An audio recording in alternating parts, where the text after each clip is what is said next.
Se pararmos para pensar, todos nós, rotineiramente, nos vimos às voltas com saldo de nossos acertos e erros, com saldo de nossos sucessos e insucessos. E a contabilidade desse processo é modelada lá atrás pelos pais, pelo quanto nós teremos sido elogiados e ou criticados, a qualidade desse elogio, a qualidade desta crítica. Sugerimos que as críticas sejam feitas em caráter comportamental e não pessoal. E sugerimos que os elogios sejam feitos em caráter específico e não abrangente, para que tomem força, para que ganhem fôlego, para que possam realmente levantar esse processo de autoestima e fazer com que a aprendizagem possa ir sendo tecida dia a dia.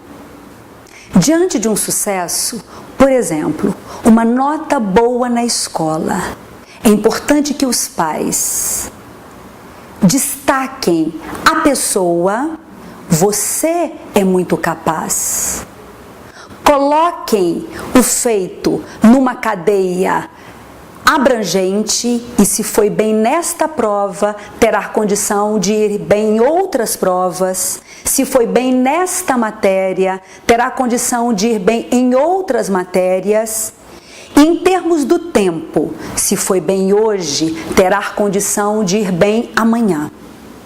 No caso de um insucesso, em que a crítica precisará ser feita, que seja colocada em termos do comportamento de pouco esforço, que seja feita em termos do aqui e agora, daquele dia em que faltou atenção e dedicação, e que essa crítica seja feita em caráter do específico, naquela matéria, para poder preservar as outras matérias.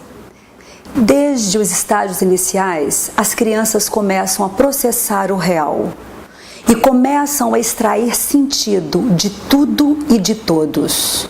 Esses entendimentos são tão singulares, são tão especiais e são tão primários que muitas vezes elas não se dão conta de fazerem uma revisão desses processos e os colocam como verdades absolutas. E dentro disto, as crenças fundamentais vão sendo formadas. Principalmente as crenças básicas de autoestima, de adequação e de competência, ou o contrário disto. Os pais são grandes influenciadores na composição da autoestima, do senso de adequação social e do nível de competência geral. No âmbito da composição da autoestima estão os pensamentos relativos a ser amado ou não ser amado, ser aceito ou não ser aceito, ser importante ou não ser importante. No âmbito da competência estão os pensamentos relativos a ter ou não ter os recursos, saber ou não saber fazer as coisas. E no âmbito da adequação social, o grau de pertencimento, se são ou não são aceitos, se são ou não são bem-vindos, se estão ou não dentro dos padrões convencionais. As crianças, ao desenvolverem crenças disfuncionais no âmbito de estima, adequação e competência, elas costumam, para compensar estas crenças disfuncionais, elas costumam desenvolver estratégias compensatórias, mecanismos de defesa. E quanto mais elas utilizam essas estratégias compensatórias, mais prisioneiras, lamentavelmente, elas ficam de suas crenças disfuncionais.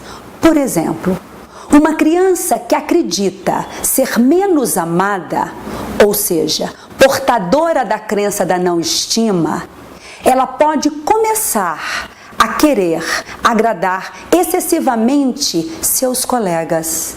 Ela jamais terá confirmação do quanto é por si só amada, porque ela terá com ela que ela foi chamada e ou convidada porque ela deu presentes, porque ela cedeu as melhores figurinhas, porque ela disponibilizou o seu motorista para levá-las em casa. Um outro exemplo é de um adolescente que é portador da crença de inadequação. Ele pode fazer uso, como estratégia compensatória, da compulsão. E quanto mais numa festa ele bebe, mais ele confirma a sua inadequação. Para que os pais possam ser grandes colaboradores da construção da crença de estima, de adequação, de competência, é importante eles olharem para si mesmos e se perguntarem: até que ponto eu estou sendo um bom referencial? Até que ponto eu estou sendo um bom espelho? Porque se a meta é instilar nos nossos filhos as crenças funcionais, até que ponto eu, da forma como eu vivo a minha vida como pai, ou até que ponto os meus comportamentos de intervenção estão a favor ou contra esta meta? Um caso de consultório, como exemplo, de uma garota que chegou-me por conta de seus medos, suas inseguranças, especialmente sua fobia escolar. A terapia começou, essa criança começou a entender o que estava contribuindo para a manutenção da sua dificuldade, bem como essa criança também foi treinada em relação a recursos de enfrentamento, até ela novamente aceitar os desafios de volta à escola e de volta à vida social. E numa determinada sessão, ela trouxe a fala da mãe, a seguinte: filha, no caso da excursão, mantenha-se sempre perto de sua professora. No shopping, não saia de perto das suas amigas. Não aceite nada de ninguém. A fala da mãe estava indo na contramão desse processo. A fala da mãe estava como um fertilizante da crença de vulnerabilidade.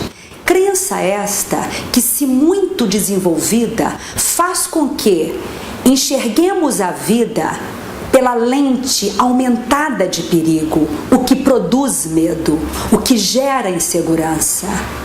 Nesse sentido, vale aqui um recado para os pais.